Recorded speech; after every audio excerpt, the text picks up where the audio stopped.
Saudara-saudari yang terkasih, beberapa hari yang lalu kita mendengarkan bacaan dari kisah para rasul tentang pertobatan yang telah dialami oleh Rasul Paulus. Di awalnya adalah pengejar pengikut Yesus, tetapi kini telah berubah total menjadi pengajar tentang ajaran Yesus yang dulu pernah dia benci. Kini dia telah ditangkap oleh Roh Kudus menjadi pewartanya. Roh Kudus telah berkata, "Khususkanlah Barnabas dan Saulus bagiku untuk tugas yang telah kutentukan bagi mereka." Perjuangan Paulus untuk berubah tentu tidak mudah, tidak semudah membalik tangan. Dia berhadapan dengan kepercayaannya yang telah dibangun, dan dia berhadapan dengan orang-orang yang selama ini menjadi target pengejarannya. Tetapi dia menyadari tidak mungkin dapat melawan kehendak Roh Kudus. Dia membuka diri akan kehendak Roh Kudus. Dia membiarkan Roh Kudus hidup di dalam dirinya. Maka pikirannya dan kehendaknya terbuka oleh Roh Kudus. Dia bersedia untuk diubah dan diutus kemanapun Roh Kudus menginginkannya. Dia mewartakan apa yang telah Yesus katakan. Dia sangat percaya akan pewartaan Yesus dan mengamininya. Dia pun bisa memahami sabda yang sulit dipahami sebagai identitas Yesus. Yesus berkata, "Barang siapa percaya kepadaku, ia percaya bukan kepadaku, tetapi percaya kepada Dia yang telah mengutus aku. Barang siapa melihat aku, ia melihat Dia yang telah mengutus aku."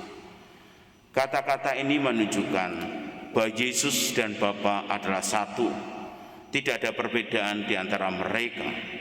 Yesus tidak melakukan pekerjaannya sendiri, tetapi melakukan pekerjaan Bapa. Maka setiap orang yang mengakui dan percaya kepada Yesus, mereka juga percaya kepada Bapa. Barang siapa melihat Dia, mereka melihat Bapa sendiri. Yesus adalah tanda nyata kehadiran Bapa di dunia.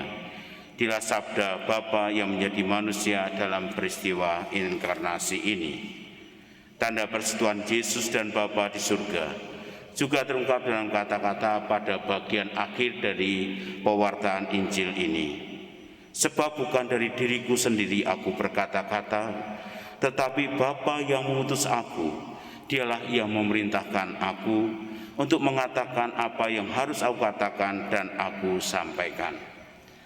Hal ini berarti semua perkataan Yesus Sang Putra adalah perkataan Bapa surgawi, dan kita sebagai manusia harus mendengar dan melaksanakannya di dalam hidup kita sehari-hari.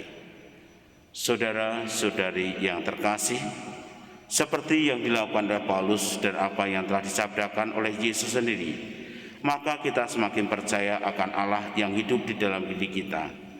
Dia telah memberikan kesadaran kepada kita mengapa kita harus percaya kepada Yesus. Pewartaannya bukan pewartaan kosong, melainkan pewartaannya sungguh berisi, karena semua ini berasal dari Bapa di surga.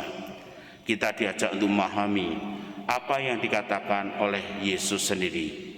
Sesulit apapun yang disampaikan oleh Yesus, pasti akan bisa kita pahami. Kita pahami segala sabda Yesus dengan terang Roh Kudus, seperti Paulus yang memahami Yesus dengan terang Roh Kudus. Yang terpenting adalah membuka diri kepada terangnya dan membiarkan terang itu hadir di dalam diri kita. Jika kita masih tertutup oleh terang itu, kita adalah manusia lama yang belum dibukakan dan disadarkan oleh Allah. Dengan segala kerendahan hati kepada Tuhan, kita mohon kehadiran Roh Kudus untuk mau berbicara kepada kita. Roh Kudus adalah pribadi yang rendah hati. Dia selalu menyediakan dirinya untuk memberitahukan dan mengartikan sabda-sabda Yesus kepada kita semua. Amin.